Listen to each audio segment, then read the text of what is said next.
te quedes fuera. Conversaciones de cultura, sociedad y personas con Pablo Reyes. Cada lunes y miércoles a las 9 de la mañana en Frecuencia Memética. Somos divoxradio.com. Y de lleno ya conversando con el doctor Fernando González, una cálida bienvenida. Doctor González, ¿cómo está usted? Hola Carolina, buenos días a ti y a todos. Un agrado enorme estar contigo una vez más, dado que hemos trabajado, como tú mencionabas, juntos en más de una oportunidad. Así que feliz de estar en tu equipo nuevamente. Exactamente. Bueno, hoy día vamos a hablar de un tema tremendamente importante que es la diabetes. Y vamos a partir explicando un poquito qué es la diabetes, porque este es un medio de comunicación, pero también es un medio para poder explicarle a la gente cosas que deberían ser de dominio espontáneo, pero eso no ocurre. Cuéntenos, doctor González, el doctor González, internista, nefrólogo, ¿cierto? Una persona muy destacada en su área, jefe de nefrología del Hospital Salvador. Quiero que nos cuente qué es esto de la diabetes y si hay alguna diferencia entre la diabetes 1 y la diabetes 2. Mira, desde el punto de vista histórico, para poder ordenar toda la conversación, hay dos diabetes. La diabetes mellitus, de miel, diabetes con miel, y la diabetes insípida, sin sabor. Probablemente la diferencia la hicieron nuestros tatarabuelos desde el punto de vista de la medicina, porque la diabetes mellitus tiene orina dulce, porque tiene azúcar, tiene glucosa, y la diabetes insípida, que es una enfermedad completamente diferente, tiene mucha agua, pocas cosas disueltas, por lo tanto es insípida, sin sabor. Perfecto. Entonces, la nuestra es la diabetes mellitus, la diabetes con glucosa en la orina. Para que haya glucosa en la orina, tiene que haber glucosa alta en la sangre. Para que haya glucosa alta en la sangre, la insulina, que es la hormona que regula la glucosa, o sea, la glucosa en la sangre, tiene que no actuar de manera apropiada. Hay dos tipos de diabetes. La diabetes 1 o infanto-juvenil, porque afecta principalmente a niños y adolescentes, pero también puede ser a adultos, pero niños y adolescentes, en la cual el páncreas se enferma. Es una enfermedad que tiene de origen autoinmune, o sea, las defensas atacan y destruyen el páncreas. Y el tratamiento con insulina. Y la diabetes del adulto o diabetes tipo 2 ocurre con un páncreas que funciona, pero que le han aumentado tanto el requerimiento de trabajo pancreático que el páncreas se agota. Y eso ocurre porque los tejidos que ocupan la glucosa para la energía necesitan insulina, pero la insulina no es suficiente para hacer el trabajo y el páncreas necesita ir secretando mucha insulina hasta que de tanto trabajar, en buena cuenta, se agota. Entonces, este camino desde el principio del agotamiento hasta el agotamiento final va empeorando el control de la glucosa. De ahí viene la forma clásica de presentación de la diabetes del adulto, que es con hambre, sed y baja de peso. Baja de peso porque va perdiendo calorías por la orina, por la glucosa que pierde la orina. Mucha orina, porque orina con un diurético, en este caso natural, que es la glucosa. Y mucha sed, porque si uno orina mucho, tiene que tomar agua para poder quedar en equilibrio. Y esa es la diabetes del adulto, que es el 90-95% de todos los diabéticos que andan dando vuelta en la sociedad. Una pregunta, entonces tú nos estás diciendo que inicialmente el diabético podría bajar de peso, pero resulta que nos enfrentamos a una situación epidemiológica que también es adversa en ese sentido porque la obesidad y el sobrepeso es casi el 70% de nuestra población y se menciona que al menos el 50% de cada adulto en este país tiene dos factores de riesgo que pueden ser tabaco en un tercio de la población, diabetes en un 12% de la población u obesidad que es mucho mayor. Entonces, ¿qué le va pasando cuando tú dices el páncreas está exigido? ¿Qué significa eso? ¿Cuál es el mayor trabajo al que se enfrenta, por ejemplo, en un obeso? Esto es un cuento casi digno de estos de viernes 13, o martes 13, porque son bastante como tétricos lo que va ocurriendo. Sí. Les explicaba que la diabetes tiene estos dos tipos. La diabetes del adulto, la mayoría de los pacientes, 60-70%, son obesos. ¿Qué pasa con la obesidad? Que produce por un lado resistencia a la insulina, por lo tanto la insulina del páncreas normal funciona menos y eso exige al páncreas. Y en segundo término, va produciendo cambios hormonales en el tono regulatorio de la presión arterial. Y estos obesos suelen hacerse hipertensos. De tal forma de que los diabéticos suelen ser obesos y suelen ser hipertensos. A mayor obesidad, mayor requerimiento para el páncreas, a mayor obesidad, mayor presión arterial, y la mezcla diabetes y hipertensión arterial va a terminar, lo que vamos a hablar un poquito más adelante, en el daño del corazón y en el daño del riñón. Ahora bien, ¿qué es lo que va pasando con el enfermo hoy por hoy en el mundo actual? Es que como la obesidad es tan frecuente, ¿ah?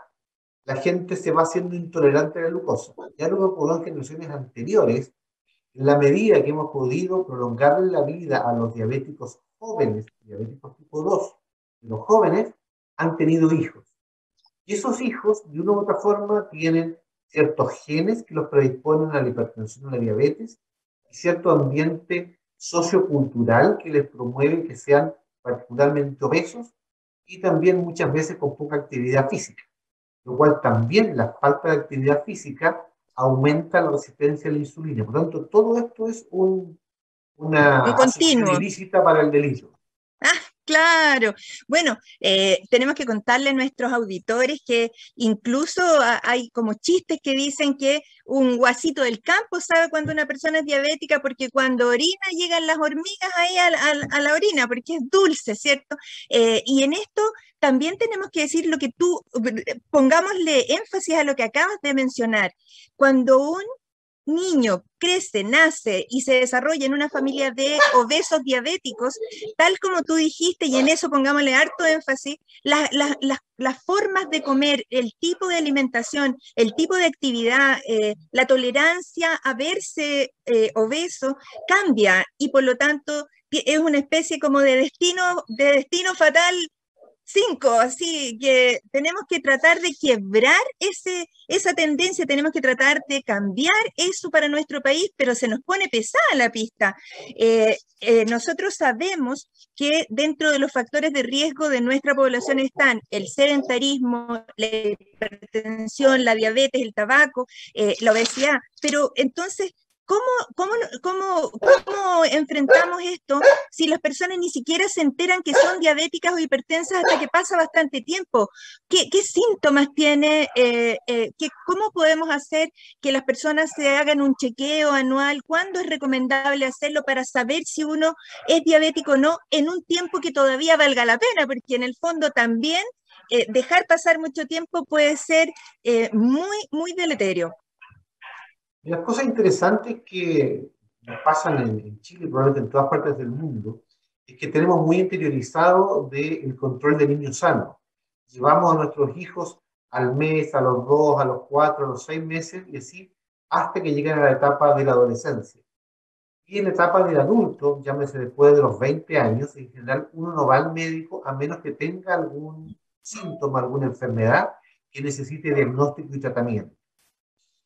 ¿Cuál es el problema de estas cosas? Es que, interesantemente, todas las ISAPRES y también el FONASA tienen incorporado lo que se llama el chequeo preventivo de salud. Todo adulto podría consultar al menos una vez al año solo para esto, para que lo midan, lo pesen, le tomen la presión arterial y le tomen algunos exámenes generales muy sencillos, particularmente una glucosa en la sangre y probablemente también el colesterol en la sangre, que son condiciones muy prevalentes, o sea, muy frecuentes en la población, que son completamente asintomáticas, pero que predicen que 10 o 15 o 20 años después, dependiendo de la magnitud de la alteración, esa persona va a tener un riesgo no menor de tener alguna catástrofe como desenlace. Catástrofe, enfermedades al corazón, al cerebro, al riñón. Entonces, recomendación en este sentido, hacerse un chequeo periódico cuando uno es adulto. ¿Qué significa periódico?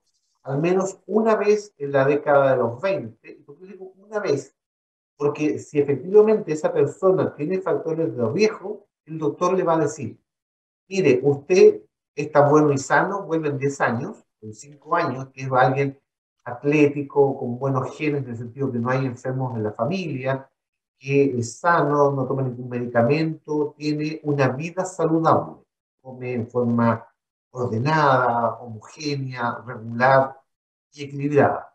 En cambio, si detecta de que la persona tiene alguna alteración en el sentido, por ejemplo, que sea fumador, como tú mencionabas, que sea obeso, que sea sedentario, le va a decir, mire, en este momento está todo bien, pero contrólese no en 5 o en 10, sino que en 1, 2 o 3 años, para ver para dónde va esta vida, y le va a dejar una indicación de lo que se llama la terapia no farmacológica, o la terapia general de estilos de vida saludables, que es ojalá hacer ejercicio 3 veces por semana, evidentemente no fumar, ser moderado en la ingesta de sal, ser moderado en la ingesta de hidratos de carbono, ser moderado en la ingesta de grasas y aumentar la ingesta de frutas, verduras y productos lácteos sin grasa.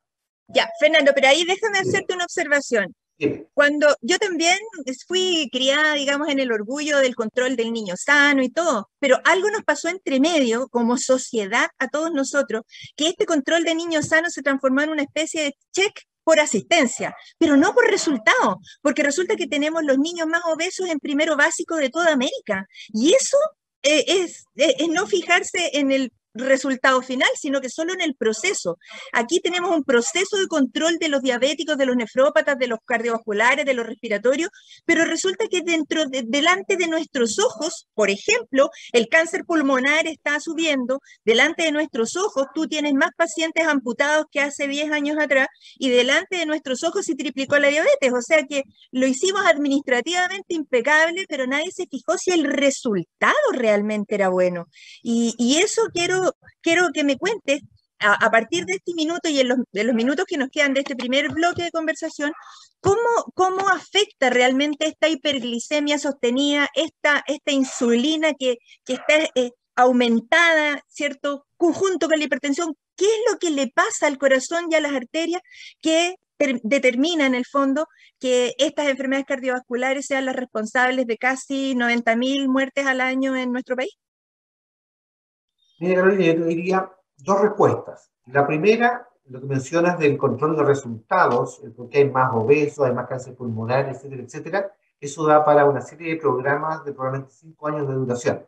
¿Por qué? Porque Programas que hay son que todo diseñar. eso. Ya, Sí, eso es una cosa bastante más compleja de resumir. ¿Por qué? Porque hay un montón de variables que van en juego.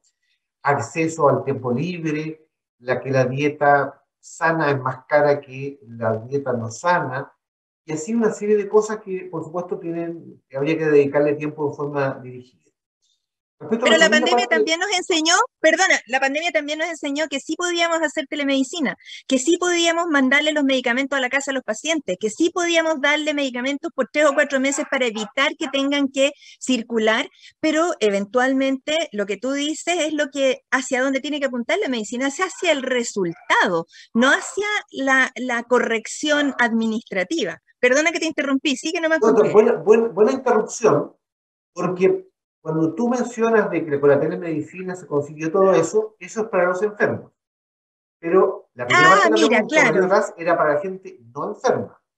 Sí, tal cual. Entonces, tenemos que separar. Estamos hablando primero de los no enfermos. Perfecto. Una vez que la persona va aumentando sus exigencias en el páncreas, hace de que en algún momento la insulina que produce personalmente, endógenamente, por sí mismo, pasa a ser insuficiente. Cuando se es insuficiente, aumenta la glucosa en la sangre, aparece la glucosa en la orina y la orina se pone dulce y las hormigas persiguen el individuo. Claro.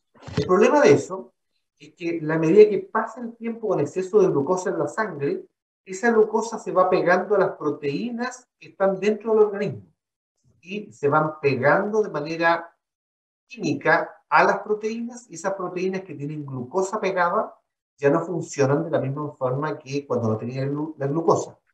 Alteran su función.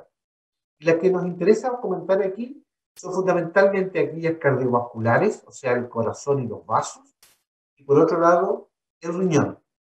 Entonces, la hiperglicemia crónica, aun cuando sea como serrucho, que sube y que baja, pero por encima de lo normal, va deteriorando las proteínas endógenas, las proteínas del organismo, renales, cardiovasculares principalmente.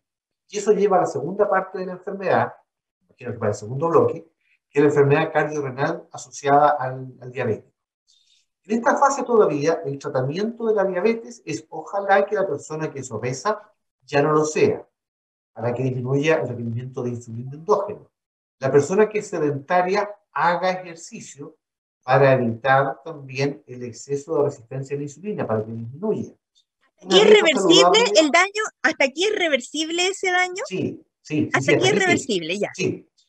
Y una dieta con pocos hidratos de carbono para que la glucosa no suba, porque si sube va a estar alta y va a dañar las proteínas. Esto es el tratamiento más bien metabólico de la diabetes. Y para esto hay un montón de medicamentos que están garantizados en el plan AUGE o GES, que permite de que esta parte metabólica de la diabetes esté en teoría, como tú mencionas, bastante bien servida. Hay 5 o 6 clases de medicamentos sin llegar a la insulina que actúan muy bien en esta fase.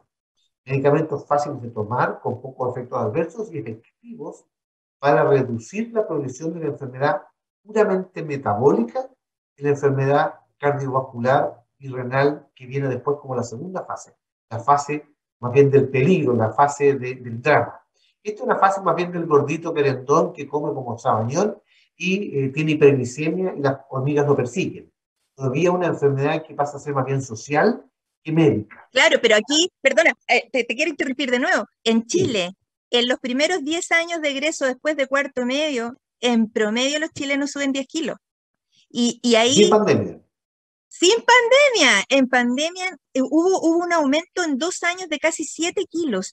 Y tal cual como tú decías, tal como la hiperglicemia, el azúcar alta en la sangre, se pega a las proteínas y deteriora los órganos cardiovasculares, yo también voy a meter mi cuchara de broncopulmonar y intensivista para decir que también deteriora los glóbulos blancos y por lo tanto las defensas frente a COVID, y eso ha significado que nuestros pacientes, en el 90% de los pacientes de COVID grave en las UCIs, tenían este perfil de enfermedad cardiovascular, obesidad, realmente etapa 4, muchos de ellos.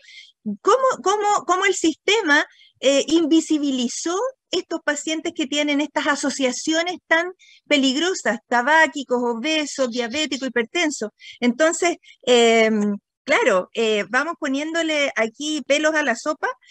Yo quiero, primero que nada, invitarlos a una segunda pausa musical para seguir conversando con el doctor Fernando González sobre diabetes, COVID, nefropatía, todo esto que nos tiene que interesar. Vamos a la pausa musical.